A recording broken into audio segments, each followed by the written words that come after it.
Hello, écoutez, bienvenue sur les nouveaux podcasts que je propose actuellement, qui vont certainement un petit peu être variés.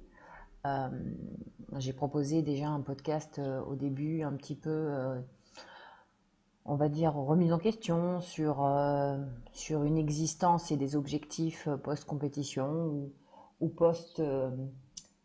post-vécu quand on a eu un challenge, une vie un peu compliquée ou qu'on a vécu un moment difficile. J'ai aussi fait un podcast que je n'ai pas encore publié sur les plateformes de podcast en matière donc de métabolisme pour les gens qui ont souvent tendance à se poser des questions sur la perte de poids, même quand ils ne mangent plus rien. Euh, réellement, moi, les podcasts, pour moi, c'est une nouvelle découverte. Euh, je suis quelqu'un qui est extrêmement sensible par la parole, l'écoute, la musique, les sens en fait. Euh, et pour communiquer, c'est vrai qu'on a la vidéo, on a l'écrit et les podcasts, c'est révélateur d'un échange qu'on peut avoir avec les gens parce que réellement, il n'y a pas vraiment de conformisme.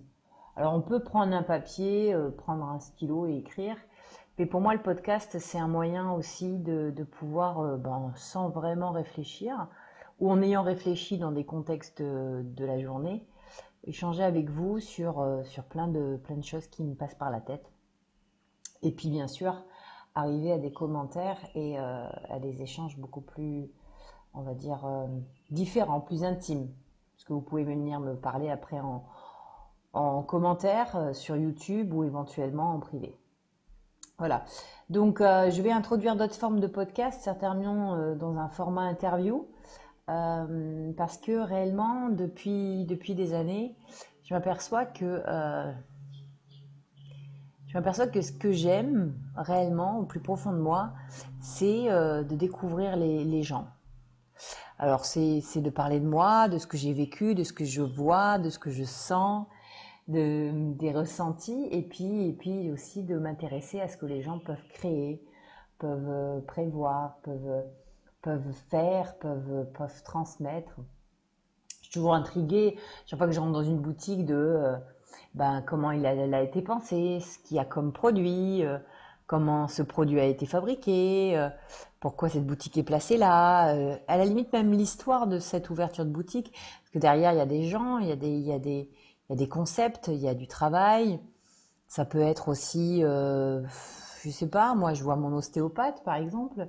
Je suis passionnée par le fait qu'elle ait fait des études, ce qu'elle a comme connaissances et comme faculté à réussir avec simplement un palpé de, de questions, à découvrir un peu les profondeurs de mes propres secrets physiques, découvrir des choses sur moi alors que moi-même je les sens pas. C'est aussi écouter les gens sur leur vécu.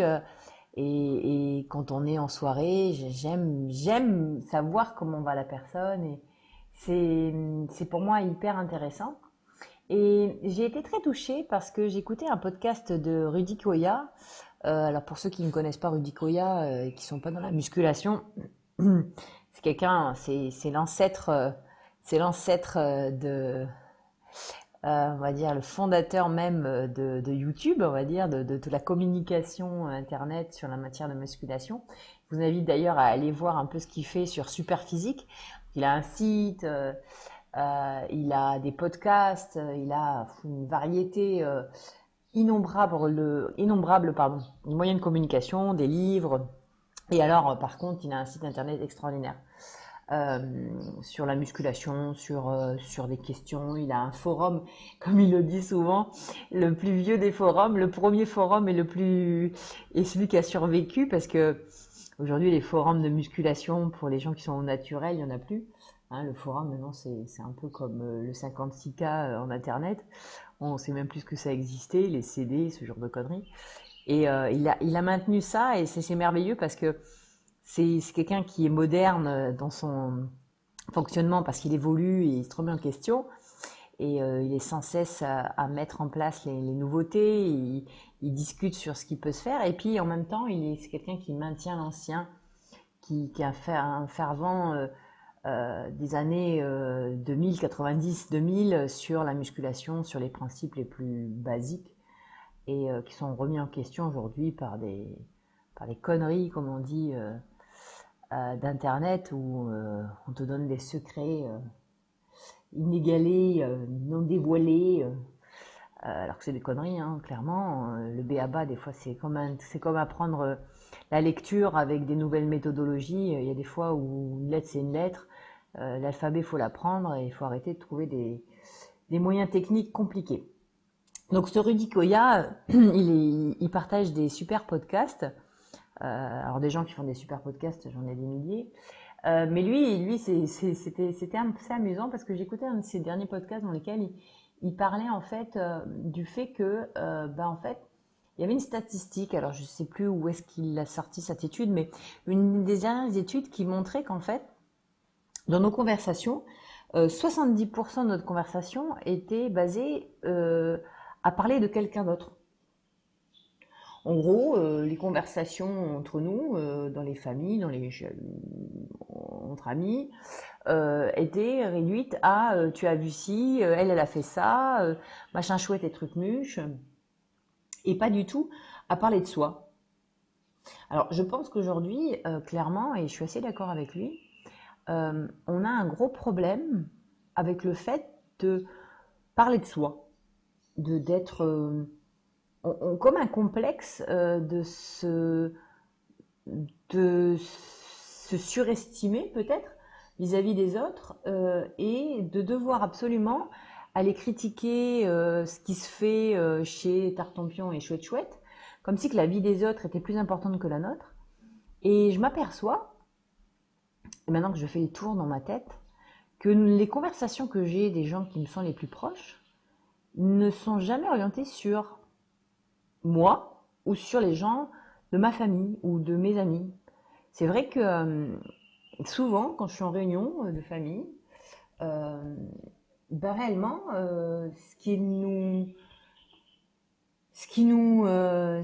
intéresse, enfin du moins ce qui se relève les conversations, c'est en gros ce qui s'est passé chez machin chouette et truc muche. Mais pas, on parle pas de nous, on parle pas de tiens, t'as fait quoi ce week-end? Il y a personne qui intervient et qu'on écoute de manière précise sur un vécu qu'il a eu, peut-être banal, mais c'est lui quoi.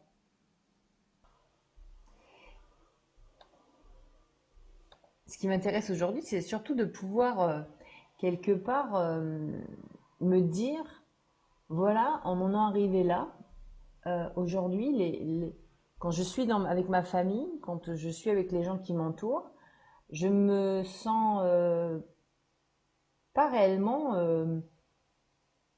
moi ou n'importe qui est là au centre du cœur de l'intention. Euh, c'est un peu triste en fait d'en arriver à se rendre compte que on vit à travers ce que les autres vivent.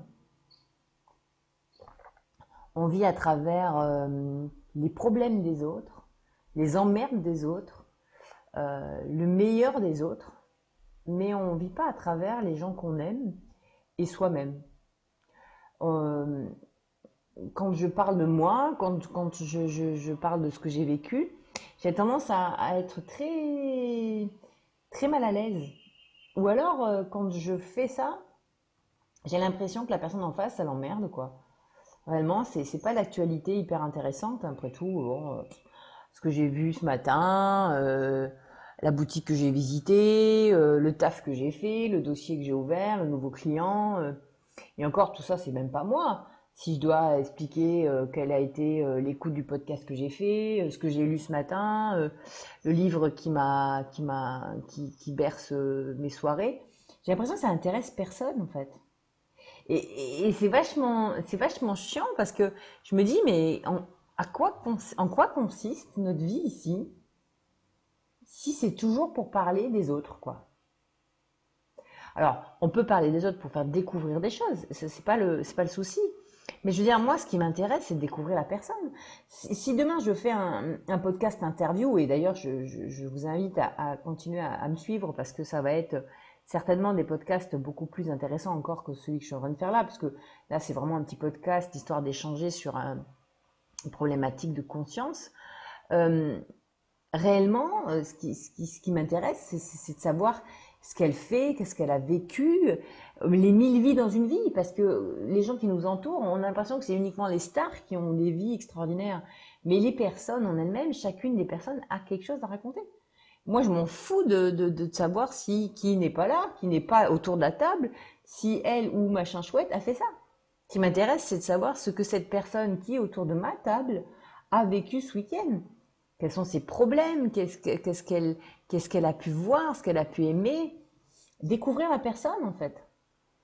C'est un peu l'idée de mes interviews. Et quand j'interroge les gens que j'ai sélectionnés pour savoir s'ils veulent bien faire des podcasts avec moi, ils me posent toujours la même question. Mais tu veux savoir quoi? Ben, je veux savoir qui tu es. Parce que réellement, la personne qu'on croise tous les jours ou à la salle ou qu'on connaît en tant que collègue, est-ce qu'on connaît réellement sa vie? Alors, il peut y avoir une part d'intimité qui lui est réservée, ça je l'entends, mais je suis sûre que tout le monde a envie de parler de soi. On a envie d'expliquer comment on vit, qu'est-ce qu'on a fait ce week-end, qu'est-ce qu'on aime, qu'est-ce qu'on a mangé, ou dans quel restaurant on s'est éclaté, qu'est-ce qu'on est allé voir avec sa fille, son fils, quel chien on a, je sais pas, quand est-ce qu'on s'est marié, quel pays on a visité. Quelque part, parler de soi, c'est très égoïste, c'est très orgueilleux, mais c'est ça qui fait qu'on existe.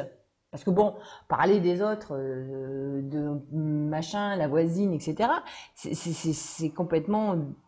D'abord, c'est peut-être pas la vérité, parce qu'on raconte beaucoup de conneries, ça c'est sûr que l'humain est fort de roquefort là-dessus, mais c'est évincer complètement son existence, quoi. Moi, le bonheur pour moi, c'est d'être capable de pouvoir le partager. C'est pouvoir dire, voilà, j'ai ressenti ça, j'ai adoré ça, ou j'ai pas aimé du tout, j'ai envie de le dire. Enfin, sinon, vivre seul, c'est pratique aussi, hein. On n'aurait pas besoin de se faire chier à être plusieurs. On n'a pas besoin de se mettre en couple, on n'a pas besoin d'avoir de gosses, on n'a pas besoin d'avoir de patron, on n'a pas besoin d'avoir de collègues, on n'a pas besoin d'avoir d'amis, ni même de famille.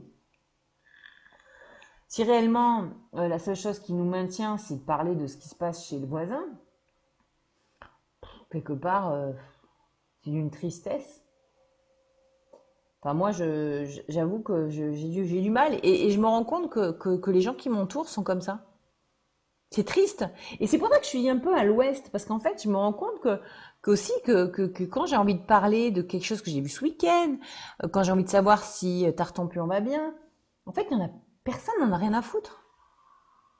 Personne n'en a rien à foutre.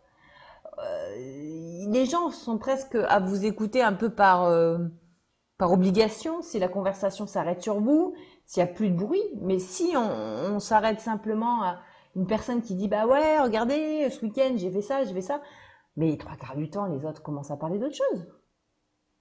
Les trois quarts du temps, on se retourne et puis on dit, ah, t'as vu, il y a Tarte Pionche qui s'est marié ce week-end. Enfin, putain, mais qu'est-ce qu'on s'en fout du mariage de Tarte Pionche, quoi. Moi, je préfère savoir si ma sœur, elle a passé un super week-end, si mon beau-frère, il a réussi à faire son challenge en sortant de son bateau, si mon père, il est allé bien faire son vélo et qui c'est qu'il a croisé, si ma mère, elle s'est éclatée dans la dernière sortie d'association qu'elle a faite. D'ailleurs, je suis très admirative de mes parents pour ce qu'ils font même à la retraite. Voilà, je suis curieuse de découvrir en fait une partie des gens qui m'entourent et que j'aime. Et moi, j'ai envie, je brûle d'envie de pouvoir raconter. Et il y a des fois, c'est con, mais ma sortie que j'ai faite en allant courir, parce que j'ai croisé un chien blanc qui était magnifique, parce que j'ai vu un mec qui marche avec des bâtons de ski et on dirait un PD qui en peut plus, il est homosexuel à mort et j'adore, mais il est tout YouTube.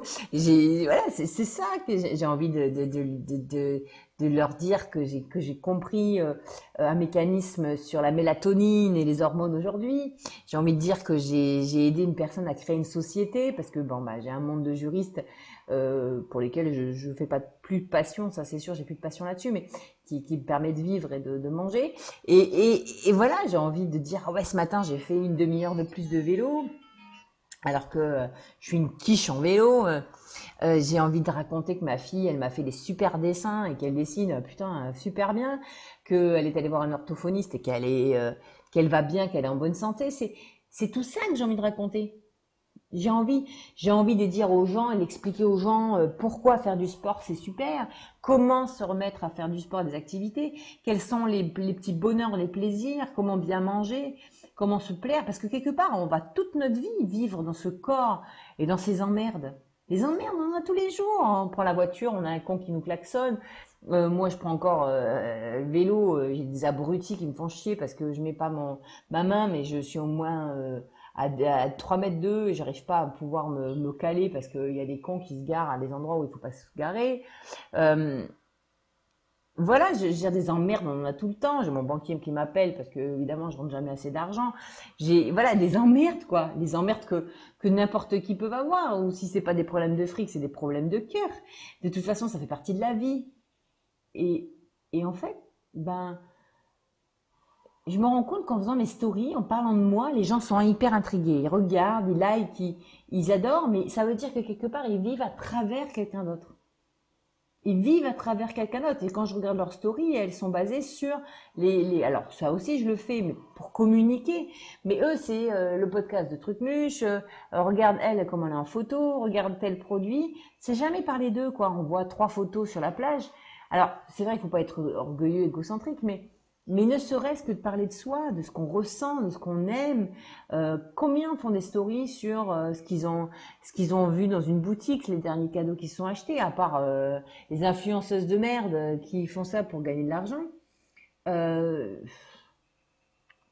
voilà, donc c'était mon petit coup de gueule, il dure pas longtemps, c'était juste pour dire, moi aujourd'hui j'en ai marre en fait, j'en ai marre de devoir justifier, de parler de moi, j'ai marre de devoir justifier aux gens qui m'entourent de parler de ma fille, de parler de ce que je vois, de ce que j'aime, de bonheur que je partage, comme si que c'était mettre en peinture aux gens les bonheurs que moi je vivais alors que j'avais pas d'emmerde, alors que j'en ai plein, j'en ai des tonnes et des tonnes et des tonnes. Et pour les gens qui sont proches de moi, ils le savent.